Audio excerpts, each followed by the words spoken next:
Alors j'ai la lourde responsabilité, mais l'honneur aussi de démarrer avec cette première marche pédagogique. Donc on va la prendre ensemble et je suis très contente d'ouvrir le bal avec vous.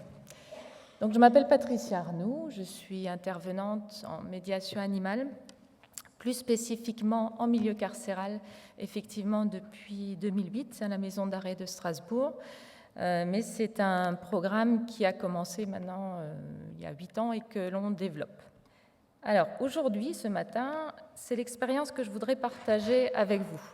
Vous emmenez, en tout cas, accompagner mon chien Sani, pour lequel j'ai une grande pensée aujourd'hui, qui nous a quittés l'année dernière et qui a commencé l'histoire et l'aventure avec moi dans les coursives de la maison d'arrêt de Strasbourg. Et j'aimerais vous faire découvrir ce qui s'y passe. Qu'est-ce qui se cache aussi derrière ce terme de médiation animale? Pour beaucoup d'entre vous, vous connaissez certainement, mais souvent on peut le confondre avec d'autres termes. Donc on va essayer de voir ce qui s'y passe vraiment. Alors en impératif, je vais vous emmener derrière ces murs-là, derrière ces barreaux de la maison d'arrêt de Strasbourg. Mais d'une manière générale, je dirais que Sani, mon golden, Evie, mais aussi Pistache, mon chat, Capsule, ma perruche, et tous les autres que je ne citerai pas aujourd'hui, m'ont permis de vivre ma passion pour tous les êtres vivants de toutes les formes et d'exercer mon travail auprès de personnes dénues que je ne veux ni juger ni excuser. Mais j'ai simplement la conviction que les hommes gardent toujours au fond d'eux une part d'humanité qui ne demande qu'à s'exprimer. Je pense aussi que les animaux peuvent catalyser cette expression, mais ils peuvent surtout, à mon avis, ouvrir des portes que la vie a parfois fermées pour beaucoup d'entre eux. Et Sani en est le plus beau témoignage. Alors, qu'est-ce que la médiation animale? Souvent, on me demande, quand on me voit passer dans les coursives avec mes animaux, mais qu'est-ce que tu vas faire derrière ces portes? Qu'est-ce qu'ils font avec ton chien ou ton lapin? Est-ce que c'est un numéro de cirque? Alors, je vous rassure, non, ce n'est pas un numéro de cirque, on ne fait pas de magie non plus, on n'a pas de baguette magique pour remettre tout le monde dans le droit chemin, mais il s'y passe quand même beaucoup de choses. Alors, pour vous donner une définition officielle qui vient de la Fondation Adrien Hyper-Sommer, qui soutiennent beaucoup d'actions de médiation animale, la médiation animale, c'est la recherche des interactions positives issues de la mise en relation intentionnelle d'un homme et d'un animal dans le domaine éducatif, pédagogique, social, thérapeutique et de la recherche. Pour moi, ça va plus loin. L'animal permet de rentrer en relation. C'est un facilitateur, un catalyseur, un média vivant. Cette relation se serait certainement mise en place, mais grâce à lui, cela va plus vite. Il faut savoir que c'est des personnes aussi souvent qui n'ont pas envie d'être accompagnées, qui s'isolent en cellule et qui n'ont pas forcément envie de voir un psychologue ou un thérapeute. Et l'animal va permettre cette rencontre. Alors imaginez-vous aussi dans les coursives des personnes qui sont enfermées depuis quelques mois, voire quelques années, qui croisent un chien. La réaction peut être très intense. C'est-à-dire que l'émotion est vive. Souvent, ils me remercient. Merci madame, ça fait des années que j'ai plus vu de chien. Certaines peuvent s'agenouiller, voire pleurer. Donc pour moi, l'animal, c'est un vrai fil rouge. C'est le premier qu'on voit au bout de la laisse, comme un ambassadeur de l'humanité et de la liberté. Je dirais une sorte de super-héros. Nous, en tant qu'intervenants, on doit être la continuité de la laisse. C'est-à-dire que vous allez être vite, je dirais, scanné si vous n'êtes pas authentique dans ces relations et si vous êtes dans le jugement.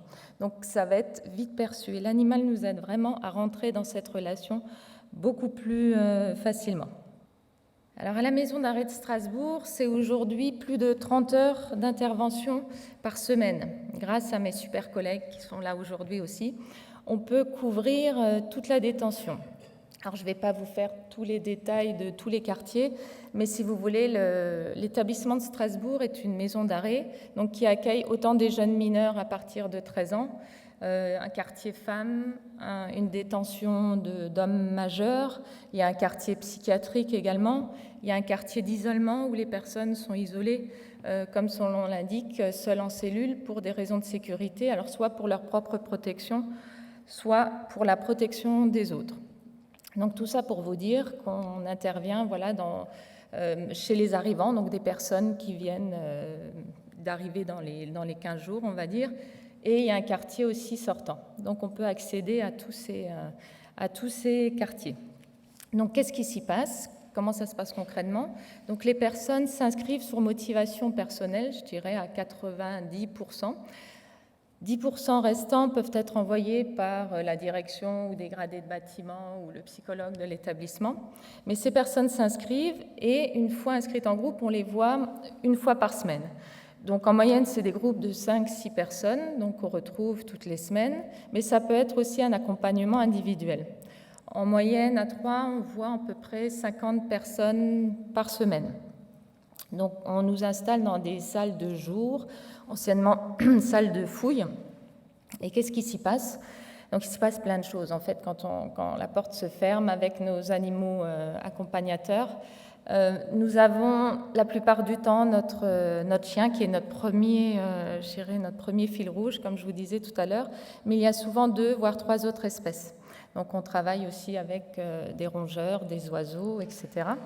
Donc l'atelier lui-même peut tourner autour de plusieurs axes. Ça peut être du jeu, du brossage. On peut aussi emmener de la nourriture. Mais c'est surtout, comme je vous disais tout à l'heure, vraiment un facilitateur au niveau de la parole. Donc c'est un support extraordinaire. On se sert de tout ce qui se passe devant nous, en fait, dans l'interaction et dans la relation que l'animal peut avoir avec la personne, mais aussi avec les autres animaux. Donc ils permettent d'accéder, si vous voulez, à différents sujets, à tous les sujets. On peut parler de violence, comme d'éducation, comme de sexualité, par les caractéristiques, en fait, de chaque espèce, mais aussi la caractéristique de chaque individu qui est en face de nous. Pour vous donner un exemple concret, la petite chienne que vous avez vue tout à l'heure, Evie, était toute jeune à l'époque et donc je relate souvent des expériences qui sont passées soit au quotidien, soit qui viennent d'arriver, soit devant moi. Et on faisait une balade en forêt, elle a dû prendre pour la première fois un pont suspendu, vous savez, ce qui bouge. Et c'était sa première expérience de pont suspendu. Et quand le pont s'est mis à bouger, la chienne s'est vraiment tétanisée. Elle a eu vraiment peur et je leur ai expliqué que j'ai dû la porter pour transporter, pour passer le pont de l'autre côté. Et puis, les questions ont commencé à émerger sur les émotions, justement les différentes émotions, notamment la peur, comment on peut réagir par rapport à cette peur. Donc Evie avait choisi de s'immobiliser. D'autres me disent, avec la peur, effectivement, on peut agresser ou on peut fuir si on peut. Et comme ça, dans le groupe, chacun donnait son exemple sur ses émotions, mais aussi sur sa façon de réagir. Et là, il y a un monsieur qui dit, je comprends maintenant pourquoi ma femme a mal aux jambes quand je lui hurle dessus. Alors je dis oui, ça peut être une façon de voir les choses. Et donc, chacun donnait son exemple. Et puis, il y avait un jeune majeur qui faisait partie du groupe, qui n'avait pas encore pris la parole et qui était très attentif. Et je lui demande s'il avait lui aussi des enfants, puisque le sujet tournait autour de l'éducation. Et il me dit non, j'ai un père. Et là-dessus, on a pu démarrer. On a appris que ce jeune était apparemment violenté par son père et on a pu axer sur un accompagnement spécifique. C'est un exemple pas mis tant d'or pour vous dire que cela ouvre des portes et c'est des supports extraordinaires dans cette communication. Alors ça, c'est l'axe premier dont je vous ai parlé, c'est-à-dire que concrètement, on se déplace dans la détention, dans les coursives, on voit régulièrement des groupes de personnes ou en individuel. Et la deuxième partie du travail, ce sont 3 locaux qui sont installés maintenant à la maison d'arrêt de Strasbourg avec des petits animaux à demeure. Alors ce ne sont pas des chiens ni des chats qui ne se prêteraient pas aux conditions de la détention, c'est essentiellement des petits animaux et je vous expliquerai d'où ils viennent tout à l'heure et pourquoi ils ont été recueillis. Alors au total aujourd'hui, c'est une trentaine à peu près d'animaux qui sont sur place dans les 3 locaux. Des détenus dits référents vont s'occuper de chaque animal. Alors comment nous est venue l'idée ? Il y a maintenant presque 10 ans, on voulait travailler avec la direction sur la responsabilisation des personnes. Il faut savoir qu'en détention, ils sont assistés en permanence, ils ne peuvent pas se déplacer ou bouger comme ça ou sortir de la cellule. Chaque demande se fait par l'allumage, on va dire, d'un voyant au-dessus de la porte. Quand ils sont inscrits soit à une activité, soit qu'ils sont appelés au parloir, etc., ils doivent mettre leur voyant, le surveillant les cherche et les conduisent où ils doivent aller. Là, l'idée, c'était de dire que les personnes référentes de leur animal doivent mettre ce fameux voyant, doivent se prendre en main pour sortir de la cellule et aller s'occuper de son animal dans le créneau à partie.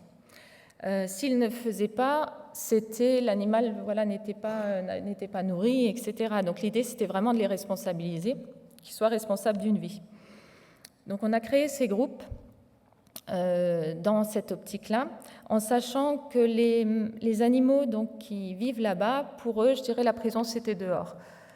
Pourquoi ? Parce qu'ils ont été recueillis car abandonnés ou maltraités ou blessés à l'extérieur. Donc ils viennent tous, soit de refuges, soit de particuliers, et ils ont chacun une histoire justement souvent assez lourde. Et le lien qui va se créer entre les référents et son animal est souvent très fort parce qu'ils partent souvent de la même histoire. Un jour, une personne m'a dit pour moi, la médiation animale a été... l'image qu'il a employée, c'était une rampe qu'on avait fixée au mur à laquelle il a pu s'accrocher, se relever et marcher. Donc le programme qui a été monté justement à l'aide de l'association TAC à l'époque, c'était de dire que des animaux abandonnés trouvent refuge en prison. En prenant soin d'un animal en souffrance, le détenu apprend la maîtrise de soi, la responsabilité, et il prépare sa réinsertion. Ou comment un homme et un animal, du coup, réunis dans l'isolement, peuvent s'offrir mutuellement une nouvelle vie. Donc, comment ça se passe concrètement ? C'est-à-dire que tous les jours, les personnes viennent s'occuper de leur animal.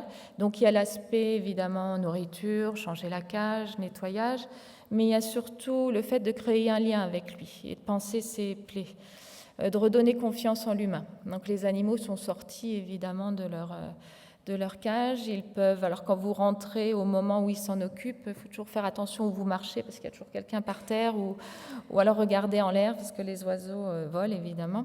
Et l'idée, c'était de pouvoir se reconstruire ensemble. Donc pour nous, le symbole est fort parce que ce sont des détenus qui sont jugés pour avoir fait du mal à autrui, qui s'occupent là de victimes. Il faut savoir qu'au quartier des hommes où sont installés les locaux, c'est un quartier qui dit être protégé parce que souvent ce sont des affaires de mœurs. Donc c'est un quartier très sensible où on a pu installer ça, mais il y a aussi un petit local au quartier femmes. Donc les femmes sont moins nombreuses, mais elles vivent un peu en autarcie, c'est-à-dire que tout se passe dans ce quartier. Elles ont leur propre cours de promenade, elles n'ont pas le droit de rencontrer des hommes, donc c'est des fois très tendu, voire plus que chez les hommes. Et il y a eu une histoire qui m'a marquée plus particulièrement qu'une autre. J'ai un jour adopté un petit chinchilla qui s'appelait Tequila, que j'ai ramené au quartier femmes, et c'est cette femme qui s'en est occupée dès son entrée. Elle venait aussi pratiquement d'arriver. Et ils sont liés, je dirais, pratiquement d'amitié tous les deux. Et ça a été un lien très, très fort. Cette femme, elle est restée plus de 3 ans en maison d'arrêt, ce qui est assez rare. Le dossier était quand même assez lourd. Et l'animal est arrivé dans un état assez lamentable, même physiquement. Il avait des nœuds partout. Pour ceux qui connaissent les chinchillas, c'est assez rare parce qu'ils prennent vraiment soin de leur hygiène, ils prennent des bains. Donc, pour tous les deux, ça a été vraiment une reconstruction mutuelle. Tequila s'est vite remis sur pattes. Et cette personne disait, dans un témoignage qu'elle a pu faire par la suite, que la médiation animale, pour elle, a été vraiment une source de vie. Sans ça, aujourd'hui, avec ces mots, elle disait qu'elle ne serait plus là, elle ne s'accrochait plus à rien. Et Tequila lui a permis de se raccrocher à la vie et de redonner un autre axe. Quand elle a été transférée, parce qu'elle partait pour une longue peine, elle a continué à m'écrire pour avoir des nouvelles de son chinchilla. Et aujourd'hui, elle m'écrit toujours. Tequila n'est plus là, mais le lien était transféré. Alors, ce programme, qui était une expérimentation au départ, comme vous le disiez, Romain, a été primé par le ministère de la Justice en 2011. Donc l'association Évidence que l'on a montée en partenariat avec l'association TAC, mais aussi la direction interrégionale de Strasbourg, donc ont décerné le prix par équipe d'innovation au bénéfice de l'institution dans le cadre des prix Initiative Justice. Je vous en parle parce que c'est un prix qui a changé un peu en bien. Enfin, ça a été une valorisation du programme en établissement pénitentiaire et c'est ce qui a permis vraiment d'appuyer cette action et de la faire continuer. C'était une vraie reconnaissance. Et ce programme permettait vraiment de se responsabiliser, enfin aux personnes incarcérées, de se responsabiliser en s'occupant d'un animal. Il permet, on en a parlé tout à l'heure, surtout de réhumaniser les lieux, parce qu'on rentre par différentes portes. Les objectifs premiers étaient tout d'abord la prévention du suicide. Quand on a démarré, 2 jeunes mineurs s'étaient suicidés dans l'établissement de Strasbourg et un proche.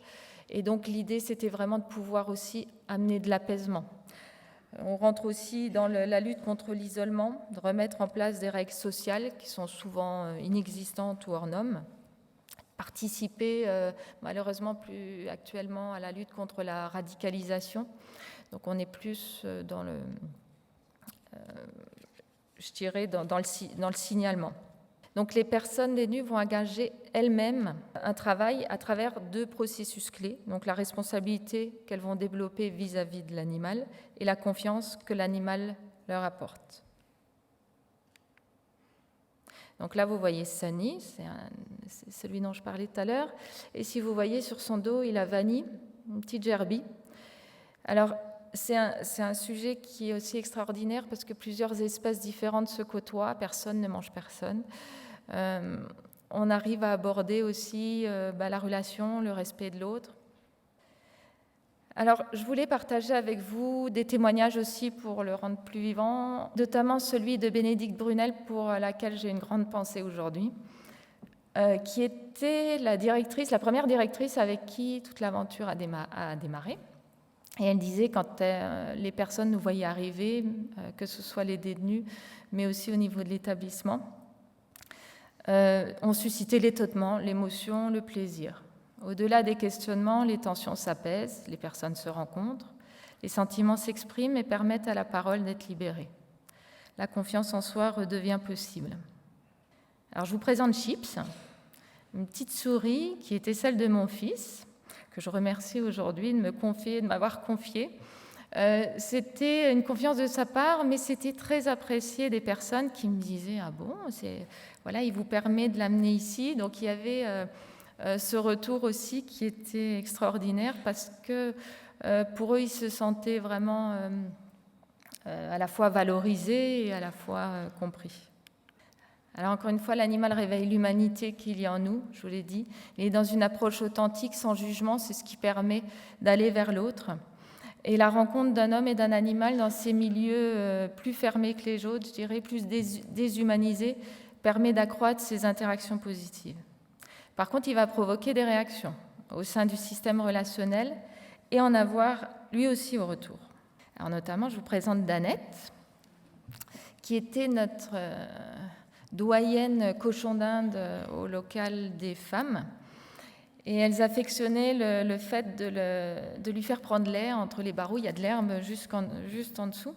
Et donc, elle provoquait beaucoup de réactions. C'était un peu la mascotte de toute la détention des femmes. Elle avait le droit de se balader dans les coursives, etc.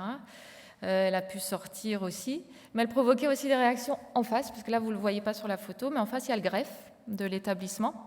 Et les personnes qui travaillaient au greffe, de temps en temps, appelaient le local pour demander si c'était normal qu'il y avait un cochon d'Inde à la fenêtre.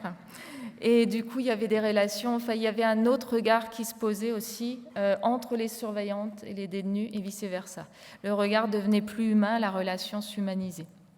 Aujourd'hui, c'est Marcello. Vous ne le connaissez pas, mais c'est un petit hamster qui est devenu la mascotte et qui fait de la boule dans les coursives. Alors, c'est à filmer, je vous assure. Alors, allons plus loin encore. L'animal fait partie, comme je vous disais, de ce système relationnel. Je vous ai dit tout à l'heure qu'il était facilitateur, mais pour moi, il va modifier, ainsi créer un cercle vertueux avec les autres éléments du système, les bénéficiaires comme les intervenants. Donc, allons jusqu'à parler d'animal systémique. Une personne disait « J'ai appris que je pouvais être doux, que je pouvais être gentil, que je pouvais travailler sur moi-même ». Alors, très rapidement, adopter une vision systémique, ce n'est pas modifier la réalité, ce n'est pas ce qu'on souhaite, c'est juste transformer son regard. L'animal va modifier les interactions avec les autres, mais également la vision de l'humain sur lui-même et sur l'animal.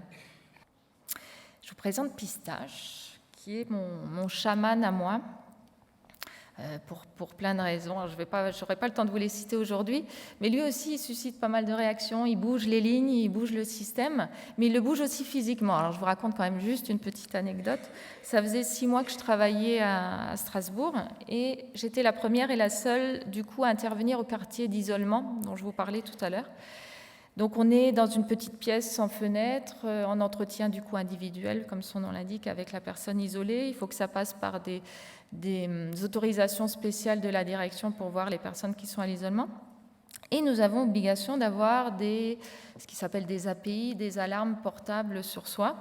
Et il y a 10 ans de ça, ces fameuses alarmes avaient 2 gros points rouges, donc sur lesquels vous devez appuyer si vous êtes à terre, et une ficelle. Donc, voilà, moi j'avais cette petite API à mon jean et je n'ai absolument pas fait attention à cette ficelle, sauf que Pistache, lui, l'avait bien remarqué. Et à un moment donné, en plein entretien où c'était très calme, il y a 3 bonhommes qui sont rentrés dans la salle et le gars a failli être par terre en 2 temps 3 mouvements jusqu'à ce que je comprenne que Pistache était accroché à ma ficelle. Donc ça, c'était pour la petite anecdote, mais c'était quelque chose d'assez éprouvant, et pour le monsieur et pour moi. Pistache a regardé ça de loin en se disant « Qu'est-ce qui se passe ?» Donc voilà, il bouge les lignes à tous les niveaux.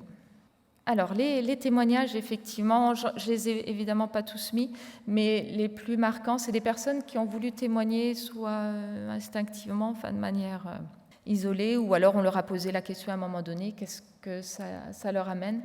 Donc, vous m'avez appris le respect des êtres vivants.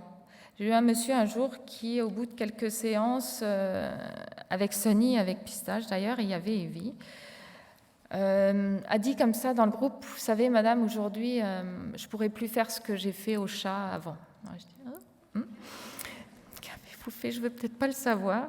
Et en fait il expliquait que si dans sa jeune enfance il avait maltraité des chats, voire plus, et que, alors sans vouloir l'excuser ni quoi que ce soit, mais il expliquait qu'aujourd'hui il avait pris conscience justement que l'animal pouvait avoir peur, pouvait avoir mal, pouvait tout simplement avoir des émotions, et pour lui c'était juste une révélation. Et c'était inenvisageable de réitérer. Et il avait un respect pour les animaux présents qui était juste incroyable. Voilà, vanille et chocolat, donc 2 petites gerbilles. C'est pas moi qui ai donné tous les noms, hein, c'est mes enfants. Donc au quartier femmes. Cette rencontre avec les animaux, disait Brian, permet une ouverture sur soi et sur les autres. Ces interventions donnent à l'esprit d'autres perspectives. Avec les animaux, on se sent plus humain, comme disait Romain tout à l'heure. C'est vraiment quelque chose qui va ressortir. Voilà Sani, cette personne que vous voyez, dont vous voyez les bras. C'est une personne qui posait beaucoup de problèmes en détention, qui était très violente, qui refusait, qui était marginale un peu dans beaucoup de ses comportements, qui faisait des séjours réguliers au quartier disciplinaire. C'est quelqu'un qu'on est allé voir, qui n'était pas demandeur du tout au départ, qu'on a visité en cellule. Et quand il a vu Sonny, il s'est mis à genoux, il est allé le voir, il est resté un quart d'heure par terre au sol dans les coursives. Et on s'est dit que cette rencontre peut être peut-être quelque chose d'important pour lui. Donc c'est quelqu'un qui a fait au départ des efforts de comportement juste pour venir. Donc il se tenait à carreau pour avoir la séance de la semaine d'après. Et petit à petit, c'est quelqu'un avec qui on a pu avancer assez rapidement sur le délit qu'il a emmené ici, les faits de l'incarcération. Et lui, il était en lien très très fort avec Sani. Il n'y avait que lui et on le voyait, c'était des séances individuelles par contre, avant de l'intégrer à nouveau dans un groupe. Mais ça a été une histoire très forte. Alors il savait toujours où aller, il savait chez qui il devait aller, jusqu'à qu'il déclenche quelque chose. Donc l'animal permet de verbaliser ses sentiments, ses émotions, de travailler sur soi et sur les faits qui nous ont amenés à la délinquance. Donc certaines personnes arrivent à le verbaliser, à dire voilà, j'ai pris conscience de ça, effectivement, c'est ce que je mets en place à chaque fois, c'est ce qui me fait revenir ici à chaque fois. Pollux. Alors, c'est mon premier partenaire cochon d'Inde d'il y a 10 ans, qui était le premier à prendre ses quartiers au quartier des Mœurs de Strasbourg. Là. Et le référent qui s'occupait de lui, c'était un ancien cuisinier. Et quand il sortait de sa cellule, il venait avec son petit repas, donc une grande feuille de salade. Et il avait préparé les carottes, les légumes. Il prenait beaucoup de soin à venir lui amener son repas.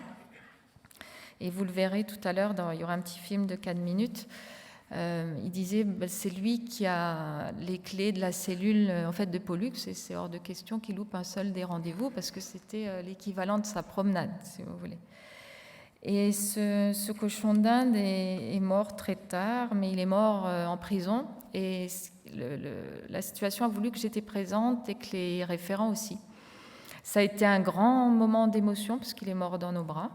Et il y a eu vraiment un rituel qui s'est mis en place. Donc il y en a un qui allait faire du thé, un qui a cherché une boîte à chaussures, qui a cherché un linge. Et ils m'ont fait promettre, évidemment, de l'enterrer et qu'il y ait une suite. Tout s'est mis en place assez rapidement, donc ça fait partie aussi de la vie de la détention, les départs, mais il y a aussi beaucoup de naissances, qui sont aussi des grands moments de plaisir. Alors, allons encore plus loin. Certains détenus créent une relation, mais aussi une connexion très particulière avec les animaux, grâce à la communication qu'ils ont déjà avec eux.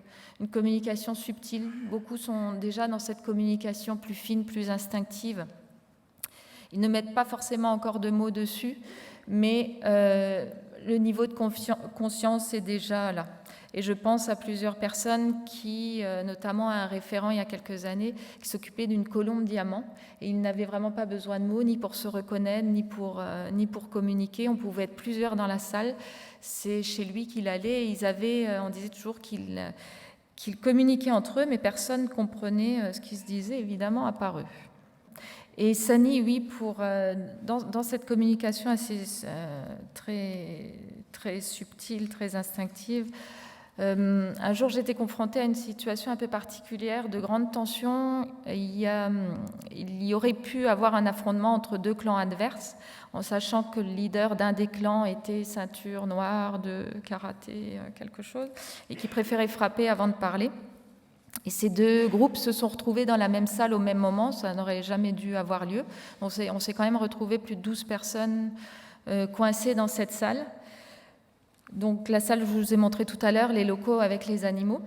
Et le ton montait. Le ton est monté vite, il commençait à retrousser ses manches, la mâchoire qui se crispait. Je lui dis là, ça ne va pas aller du tout. Puis j'avais le choix d'appuyer sur l'alarme, mais je pensais que ce n'était pas la solution parce que là, il y avait intervention musclée et ça n'aurait pas arrangé grand-chose. Je l'ai laissé parler, donc les deux leaders s'échangeaient encore plus ou moins des regards et des tensions. Et je suggérais très fort à Sunny, fais quelque chose pour moi, aide-moi, s'il te plaît. Et Sunny se lève, me regarde, se couche comme une ligne médiane entre les deux clans, donc entre les deux leaders là. Et il était du coup dans mon prolongement physique. Et j'ai pensé, je dis, mais tu es juste extraordinaire. Et un des leaders a dit, ok, on règle pas ça ici, surtout pas avec les animaux, encore moins devant une femme. On réglera ça en promenade tout à l'heure. J'ai dit, ça résout mon problème de l'immédiat, mais pas forcément celui de tout à l'heure. Donc j'ai prévenu quand même les surveillants qui risquaient d'avoir du grabuge en promenade, et en fait, il n'y a jamais rien eu. Donc on a pu retravailler ça après, mais donc il est allé frapper dans le mur quand même, juste mais pas dans le gars. Voilà, alors Fred disait aussi, vous et vos animaux m'avez amené vers la liberté de mon esprit. Merci pour ce que vous m'avez apporté tout au long de ces mois les plus sombres de ma vie.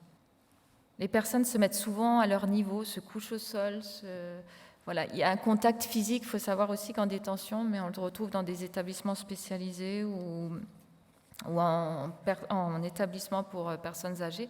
On ne peut plus toucher, le contact est inexistant. L'animal permet encore ça, et c'est très important. Donc l'animal participe à tous ces bouleversements, à ces moments d'émotion, à ces rencontres. Mais pour moi, voilà ma question, c'est est-il d'accord de participer finalement à la mission qu'on lui donne?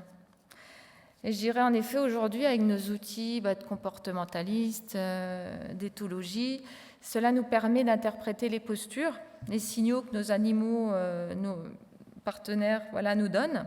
Ça nous renseigne sur leur état émotionnel du moment, sur leur état physique. Mais pour moi, cette interprétation reste insuffisante. Quant à l'assurance que leurs besoins vitaux essentiels finalement soient préservés et surtout à l'accord à participer à la mission qu'on lui confie. Voilà, c'est un questionnement qui arrive de plus en plus. Et j'ai aujourd'hui la conviction qu'il nous faut changer notre regard sur eux et nous tourner vers d'autres canaux qui nous permettront de communiquer autrement, ce monde invisible dont nous parlait Romain tout à l'heure. Et je suis sûre que les prochains intervenants experts de ce week-end vous développeront cet aspect dans le moindre détail, j'en suis certaine. Alors de l'animal relationnel, on a vu tout à l'heure, facilitateur, à l'animal nourriture spirituelle. Je vous ai dit, réveille les consciences des détenus, soi-disant considérés comme perdus par la société, mais qui retrouvent néanmoins leur part d'humanité grâce à l'animal. Je vous présente Capsule, Perushka le psite, qui adore les lunettes et les colliers et se mettre sur les épaules. Alors ça, c'est des moments rares et magiques, je dirais, dans le sens où c'est des moments qui sont appréciés parce qu'avoir un oiseau sur soi ou qui... c'est pas anodin et ils font beaucoup d'efforts pour pas qu'elle s'envole. Derrière les murs de la prison, les hommes, même les plus abominables, peuvent laisser s'exprimer simplement, sans se cacher, sans honte, leur part d'humanité. Et je dirais bien au-delà de l'animal relationnel qu'on a vu tout à l'heure, facilitateur, animal systémique qui fait bouger les lignes, celui-ci peut aussi réveiller les consciences et permettre à chacun de se reconnecter à sa part d'humanité. Pour conclure, avant de vous laisser voir le petit film qui vous permettra de rentrer vraiment dans les murs, je dirais merci vraiment à eux, aux animaux, de participer à notre humanité.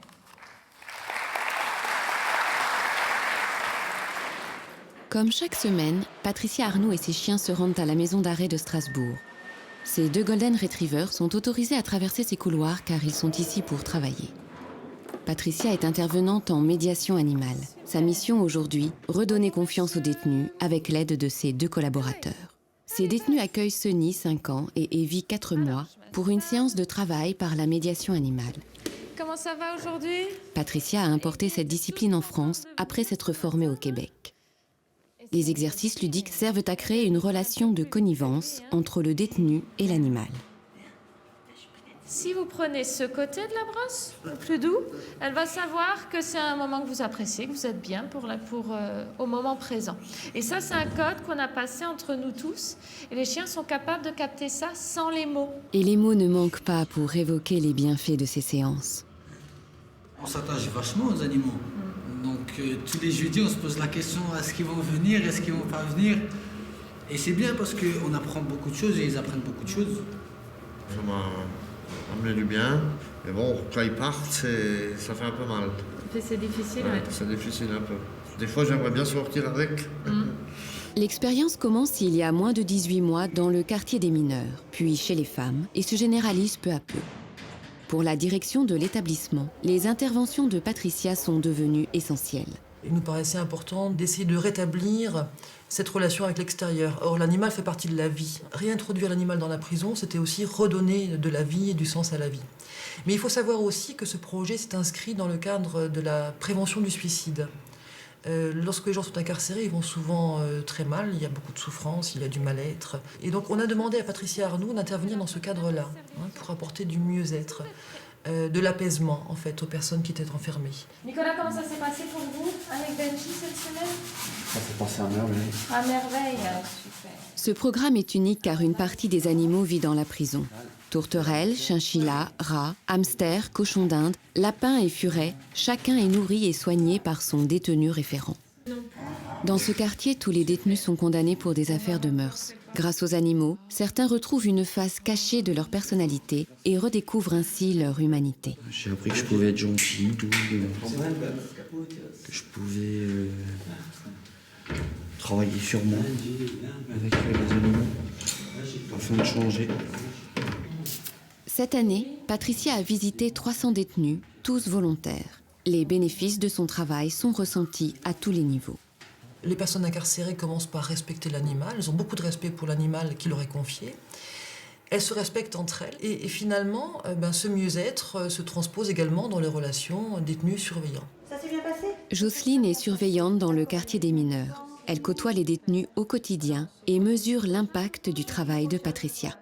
Ça permet peut-être aux détenus de voir un petit peu autre chose que l'univers carcéral, de voir des gens en uniforme tout le temps. Les chiens, ils n'ont pas d'uniforme, ils n'ont pas de préjugés, ils n'ont pas d'a priori. Enfin, c'est des animaux, on y va spontanément vers eux.